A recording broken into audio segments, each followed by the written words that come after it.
Cincinnati's rare rhino traveled 10,000 miles to help save his species. There are only 100 Sumatran rhinos left on Earth, including Hairpin, who you see there, chowing down on a nice meal, taking a nap. This journey of paramount importance, and WCPO had the only camera there. 9 on Your Side anchor Tanya O'Rourke talked to photojournalist Emily Maxwell about this incredibly important adventure. Every single rhino counts, and that's why, even though Hairpan's one rhino, he could be really key to the survival of his kind. Hairpan means hope, and the Cincinnati Zoo, he might just be the rhino's last chance. There are only about 100 Sumatran rhinos alive today, and bringing Hairpan to a sanctuary in Indonesia means he can breed. Emily Maxwell can't believe her luck getting to see it firsthand.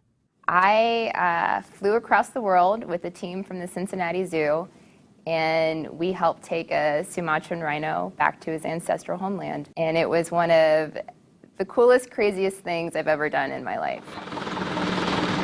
Getting from the Cincinnati Zoo to the Sumatran Rhino Sanctuary in Indonesia with an endangered animal in tow was an odyssey. When we started our trip, we started from the Cincinnati Zoo, and then from there we drove to the Columbus airport. From Columbus, we flew to Chicago. From Chicago, we flew to Anchorage. From Anchorage, we flew to Hong Kong, and then from Hong Kong, we flew to Jakarta. Once we got to Jakarta, after traveling for about 2 days at that point, we found out that we still had 10 hours to go to get to the Sumatran Rhino Sanctuary in Indonesia. Emily had been in the same clothes for more than 3 days. And Hairpan? By the time we arrived in Sumatra, Hairpan had been in the crate for 53 hours. It took another 12 hours to get him out of the crate and into his new enclosure. They had to coax him out of the crate and then once out, crane him into an enclosure covered in mosquito netting. Emily says she even pitched in getting this extremely valuable animal safely into his new home. Throughout this long ordeal, one of the most powerful things Emily says she witnessed was the incredible bond between zookeeper Paul Reinhardt and Hairpan. Reinhardt has been with Hairpan all his life.